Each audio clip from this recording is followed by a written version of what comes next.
Kenapa ada orang di zaman dulu tuh kayak dapat karomah, keajaiban-keajaiban dalam hidupnya. Kayak nggak mungkin terjadi secara logika dan ilmiah. Karena memang dia yakinnya ke Allah itu 100%. Apakah kalau kayak gitu kita nggak perlu ikhtiar? Perlu, tapi ikhtiar nggak ada hubungannya dengan keyakinan.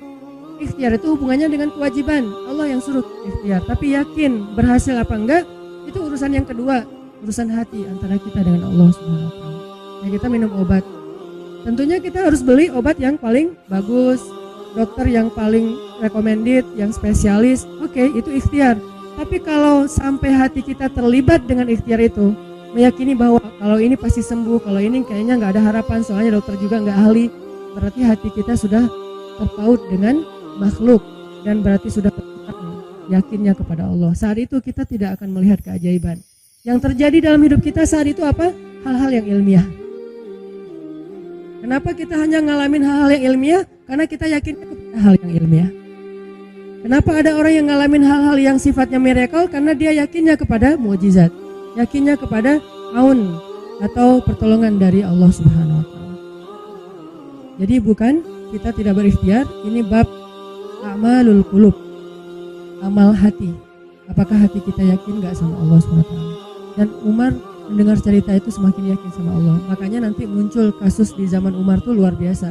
Ini presiden kalau imannya 100% ke Allah, ada masalah di negaranya tuh dia tinggal bilang ya Allah beres tuh masalah. Jadi di Mesir waktu itu ada musim paceklik sampai sungai Nil tuh hampir habis tuh. Sehingga air sungai Nil nggak mengalir lagi ke ladang-ladang jagung, gandumnya orang-orang Mesir. Dan orang Mesir yang dulunya menyembah anak sapi betina mulai syirik lagi nih. Mulai berpikir, kalau kayak gini mah sama aja, setelah Islam datang kita tetap aja susah, paceklik, mending kita doa lagi ke nenek moyang kita, dewa-dewa yang dulu. Gubernur Mesir yang namanya Amr bin As waktu itu ngirim surat kepada Umar ke Madinah. Ya Amirul Mukminin, Mesir sedang diuji oleh Allah dengan kekeringan dan masyarakatnya hampir syirik. Kami mohon bantuan dari pusat, dari Madinah untuk membantu bagaimana mengatasi kekeringan di Mesir. Begitu surat itu sampai ke Umar bin Khattab, Umar menulis balik surat dalam bentuk doa. Bismillahirrahmanirrahim. Ya Allah, turunkanlah hujan untuk masyarakat rakyat Mesir. Dikirim ini surat ke Mesir. Waktu itu ibu katanya masih Alexandria, belum Kairo. Dikirim ke Alexandria. Malam itu diambil sama Amr bin As. Pas dibaca oleh Amr bin As, Bismillahirrahmanirrahim. Ya Allah, berikan rakyat Mesir hujan yang mencukupi untuk mereka. Saat itu juga hujan turun. Sampai sungai Nil meluap dan menggenangi ladang-ladang jagung dan gandumnya orang-orang Mesir. Dan mereka bertakbir semuanya. Cuman ngirim surat doang dari Amirul Mukminin. Kan enak ya. Coba kalau kita hidup di zaman Umar, ya Amirul Mukminin, saya belum dapat jodoh. Ya Allah beri dia jodoh. Beres. Cepet banget loh. Ya Amirul Mukminin, dia nolak saya. Ya Allah terimalah. Terima. Yang kemarin nolak hari ini, kenapa ya saya jadi serak sama dia gara-gara doa Amirul Mukminin. Ini artinya teman-teman, keajaiban dari yakin kepada Allah itu luar biasa dari kisah Bapak tadi tuh. Kalau kita berbaik sangka kepada Allah. Kenapa nggak ikhtiar? Mungkin sudah ikhtiar bikin pengairan segala macam tapi belum berhasil. Yang kurang cuma satu, doa. Doa mungkin udah banyak tapi belum diijabah karena doa-doa mereka tidak seajaib doanya Umar bin Khattab. Belum lagi Umar berdiri di atas mimbar, ini mungkin terkenal nih, kejadian dalam perang Qadisiyah kalau nggak salah. Umar lagi khutbah Jumat di Madinah, kaum muslimin lagi berperang di Irak melawan pasukan Persia, perang Qadisiyah namanya. Irak Madinah tuh kan kalau naik pesawat sekitar 2,5 jam, 3 jam, jauh tuh. Jakarta Medan lah, jauh. Nah Umar lagi khutbah di atas mimbar, sholat Jumat, tiba-tiba tema khutbahnya tuh ganti gitu. Lagi ngomong tiba-tiba beralih tema. Wahai kaum muslimin, naiklah ke atas bukit itu, baliklah kalian mundur-mundur gitu. Jadi Umar tiba-tiba kayak ngomongin sesuatu yang gak nyambung. Orang-orang heran, ini Umar kenapa? Oh ya udah biarin, namanya juga Umar gitu kan. Dia punya mungkin dia ngelihat setan atau apa, setan kan takut sama Umar. Diem. Udah selesai sholat Jumat, pada datang, ya Amirul Mukminin, tadi apa yang terjadi? Kenapa Amirul Mukminin ngomong sesuatu yang gak nyambung? Kita juga gak ngerti. Kata Amirul Mukminin, saya ngelihat Allah menampakkan kepada saya pasukan Islam di Qadisiyah yang terdesak hampir habis dibantai sama musuh, tapi saya ditunjukkan ke sebuah bukit yang mungkin mudah-mudahan itu jadi benteng untuk mereka berlindung. Saya suruh mereka naik. Orang kan nggak langsung percaya kan, bener gitu terjadi kayak gitu. Kalau Rasul ngomong, mungkin aku naik ke langit, Isra Mi'raj, oke lah, itu aja masih ada yang mendustakan. Ini Umar yang ngomong, bukan Nabi yang dapat wahyu. Orang nggak langsung percaya. Selang beberapa minggu kemudian pasukan Qadisiyah pulang. Jadi utusan mereka pulang bawa berita tentang kemenangan perang dalam perang Qadisiyah. Dia cerita, suatu hari di hari Jumat kami sedang berperang. Kami terdesak, hampir habis dibantai sama musuh. Udah nggak ada jalan untuk berlindung. Tiba-tiba kami mendengar suara Umar, Amirul Mukminin berteriak, wahai kaum muslimin, naiklah ke atas bukit ini supaya kalian terlindungi. Akhirnya kami mundur naik ke atas bukit dan selamat waktu itu. Berarti benar-benar terjadi. Kok bisa? Ya, qadarullah. Ini keajaiban iman mereka.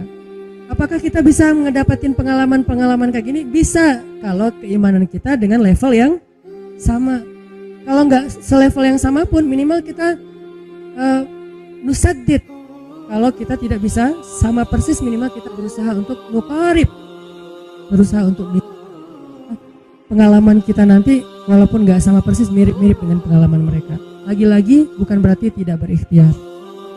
Ini keajaiban-keajaiban yang terjadi. Dan saya juga baru ngalamin kemarin pas saya di nggak kurang dari seminggu yang lalu, saya baru pulang dari laut di Batu Karas. Sini ada teman saya, Agi, mana Agi?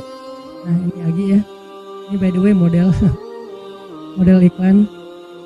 Nah, ada deh pokoknya iklan jodoh maksudnya. Agi ini anak Batu Karas. Agi boleh diceritain? Agi ini anak Batu Karas. Batu Karas itu Jawa Barat, daerah Pangandaran. Dari Bandung kurang lebih 6 jam perjalanan. Kalau lagi ada ombak saya suka ke sana nonton orang main surfing. Nggak main sih, main dikit-dikit tapi nggak jago. Nonton orang main surfing. Ketemu Agi. Agi nggak tahu tuh ya. 2 hari sebelum saya datang ke Batu Karas dia sakit, ya demam gitu. Mungkin habis diputusin kali ya. Dia demam gitu, nggak enak badan, pengen pulang. Biasanya kalau nggak enak badan cuma dia tinggal di Jakarta, paling juga di kos-kosan. Tapi kali ini pengen pulang ke Batu Karas banget. Aduh, kenapa ya pengen pulang ke Basroh Batu Karas gitu ya. Batu Karas kayak Basroh gitu. Pengen ke Batu Karas. Pas dia pulang, hari saya lagi mau main tuh, dia diajak sama temennya, ngojek itu berenang yuk gitu. Berenang yuk, berenang. Dia ikut, padahal lagi nggak enak badan, tapi pengen berenang. Pas lagi di pantai, saya datang ketemu loh, kayak kenal nih, hitam-hitam ektis gitu. Ternyata ketemu saya, Ustadz Hanan ya, ya kenalan. Saat saya tuh ketemu Ustadz kemarin di Meruya pas kajian minggu bulan yang lalu. Cuman karena jamaahnya banyak, saya nggak bisa ketemu Ustadz, nggak bisa salaman. Saya waktu itu membatin, ya Allah saya pengen banget ketemu Ustadz Hanan langsung, tapi jangan dalam suasana ta'lim yang ramai, langsung berdua, mudah-mudahan terkabulkan. Akhirnya lagi banyak istighfar sebulan istighfar. Akhirnya terjadilah yang tadi itu, dia nggak enak badan. Saya juga tiba-tiba ujuk-ujuk, kenapa ya saya pengen ke Batu Karas, ternyata di sana ada ombak. Kan ada lagi. Ketemu aja di Batu Karas. Itu cara Allah menskenariokan, dan itu terbukti banget loh. Istighfar bukan karena saya orang soleh, dan kita bisa istighfarin siapa aja. Saya pengen ketemu ini, saya pengen, dan itu ajaib. Kalau misalnya nggak ketemu pun di dunia, insya Allah ketemu dengan orang soleh itu nanti di akhir. Apa ruginya beristighfar dan berdoa? Nggak ada ruginya kan? Ya Allah, saya pengen banget ketemu dengan, misalnya sebutlah ulama yang paling kita ngefans di dunia, siapa gitu, dengan Imam Sudais, Imam Masjidil Haram. Pengen banget jabat tangan sama Imam Masjidil Haram yang ngimamin umat Islam seluruh dunia gitu. Tapi kan nggak mungkin. Kita umroh, kita haji juga nggak bisa ketemu dengan Imam Sudais. Kita berdiri paling depan ya, di dekat dengan Hajar Aswad. Begitu mau salat diusir tuh. Begitu selesai salam langsung dipagar betis sama askar-askarnya. Susah ketemu beliau tuh, ajaib banget kalau bisa ketemu. Tapi kan nggak ada salahnya beristighfar kan? Astagfirullah, astagfirullah, ya Allah, Sudais, astagfirullah, astagfirullah, Sudais, astagfirullah. Terus aja gitu. Pengen ketemu Sudais. Tiba-tiba bisa aja Sudais datang ke Indonesia, ada seminar apa, mungkin bisa ketemu, yang paling logisnya. Atau kalaupun nggak ketemu di dunia, tiba-tiba bangkit dari kubur di sebelah kita. Siapa? Kan kamu sering manggil saya dulu, siapa? Sudais yang mana ya? Imam Masjidil Haram, Masya Allah Syekh gitu. Dan orang soleh nanti di akhirat, dialah yang salah satu akan menyelamatkan kita dari perjalanan yang sulit. Selain syafaat Rasulullah SAW. Jadi kalau disebut nama Nabi, kita spontan ya, Sallallahu Alaihi Wasallam. Kalau perlu bahkan kayak respect banget gitu. Kalau disebut nama Nabi langsung Sallallahu Alaihi Wasallam, karena luar biasa jasa Rasul. Yang jelas selain Rasulullah Sallallahu Alaihi Wasallam, nanti ulama-ulama orang-orang soleh juga bisa nolongin kita di akhirat. Jadi kalau kita doa, ya Allah pengen banget ketemu si fulan, Syekh fulan, Ustadz fulan, Kiai fulan. Kalau nggak ketemu pun di dunia, pasti ketemu di akhirat. Yang jelas harapan kita nggak mungkin Allah abaikan gitu aja, nggak mungkin. Pasti Allah kabulkan. Cuman Allah kadang-kadang menggunakan cara yang lebih baik daripada yang kita pernah bayangin. Ketemu beliau di dunia paling cuma selfie. Tapi kalau ketemu di akhirat, dibawa selamat di sirat yang panjang, lebih mending mana? Ketemu nih dengan seorang ulama, orang soleh yang kita ngefans banget nih. Pokoknya saya pengen banget selfie sama beliau, ya Allah. Apalagi kalau orang soleh itu followersnya banyak, misalnya ya 1.100.000 sih. Sedikit itu mah, banyak model yang 17 juta, 19 juta. Pengen followersnya nambah kalau selfie sama beliau. Cuma nambah followers. Tapi kalau ketemunya di akhirat, nambah apa? Nambah derajat, naik level. Kita jadi selevel dengan masuk ke level beliau, padahal kita mah malahnya nggak selevel gitu. Kenapa? Karena dibawa sama beliau.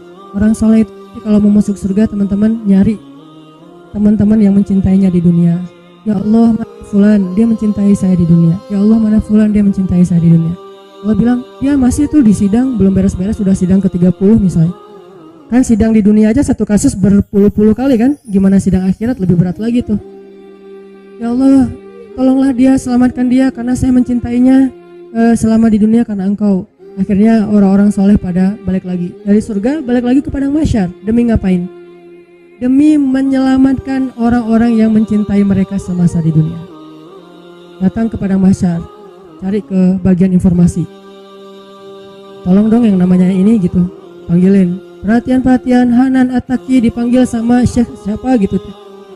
Saya dipanggil, datang aja. Mas, saya yang dipanggil. Benar Hanan At-Taki? Ya, mana coba buktinya? Aduh, saya lupa bawa kartu nama. KTP misalnya. Udah pasti tahu lah ya malaikat sama kita. Udah masuk aja. Tuh ada yang nungguin di business lounge gitu. Jadi ada VIP lounge-nya gitu kan. Oh, saya boleh masuk VIP lounge-nya. Masuk ke VIP lounge. Udah sampai di sana udah ada makanan segala macam, mereka lagi duduk. Asa kenal nih, siapa ya? Dekat Hanan ya? Ya, wah kita sering ketemu dalam doa. Wah, akhirnya pelukan. Ada apa Syekh? Yuk ikut saya ke surga, kan enak banget kan? Terus sidang saya gimana? Udah beres, diberes sama teman-teman saya saya banyak banget teman di dalam gitu. Saya banyak. Beres kan? Di dunia aja bisa gitu, masa di akhirat gak bisa? Tapi dengan seizin Allah dan Allah ridho dengan kebaikan-kebaikan itu. Jadi gak ada sia-sianya juga kita. Kan dulu saya pernah cerita yang Imam Ahmad bin Hambal kan yang pengen banget ke Basrah, dan itu ternyata terjadi juga sama Agi. Dan terjadi juga sama salah seorang driver ojek online di Bandung. Baru 2 bulan yang lalu kejadiannya. Saya lagi datang ke markasnya Pemuda Hijrah, kita sering ada kayak rapat gitu di kantor. Markas kita namanya Masjid Al-Latif di dekat Gedung Sate. Datang dari pagi rapat sampai sore.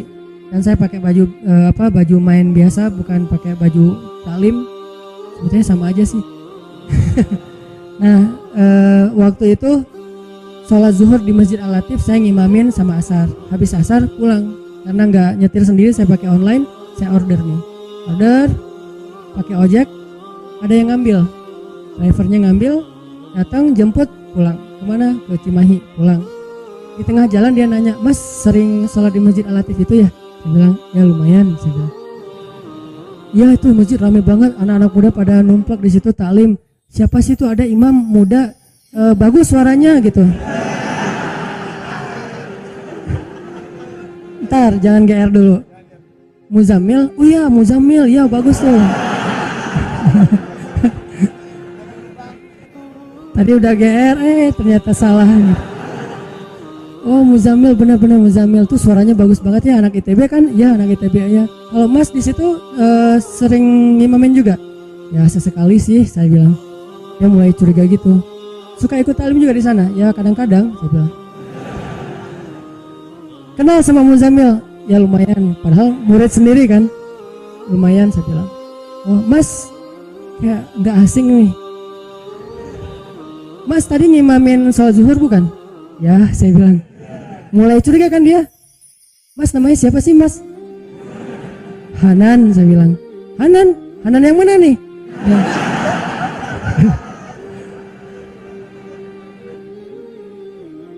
Saya bilang Hanan Taki. Wah langsung oleng dia mah.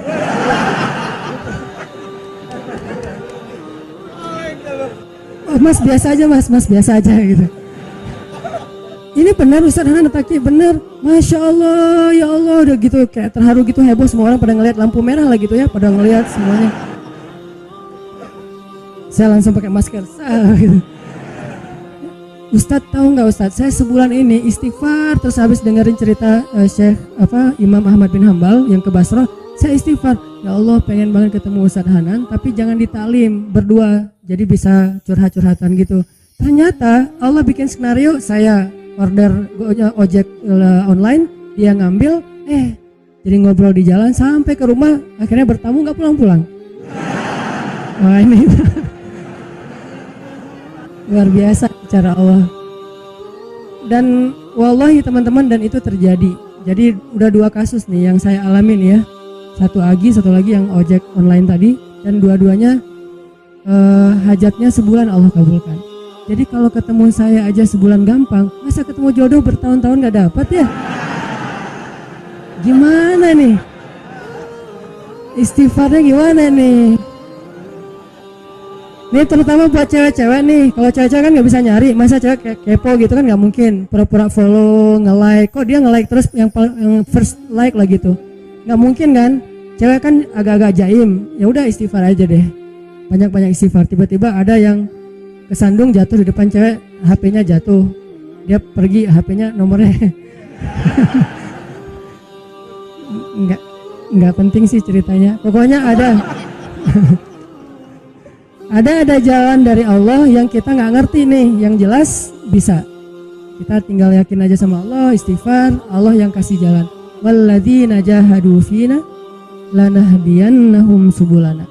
Pokoknya kalau kalian bersungguh-sungguh kata Allah di jalan kami, udah kami kasih jalan-jalan keluar yang subul, jamak dari sabil, banyak banget jalan keluar di sisi Allah. Yang penting kita jahadu fillah, berusaha di jalan Allah SWT.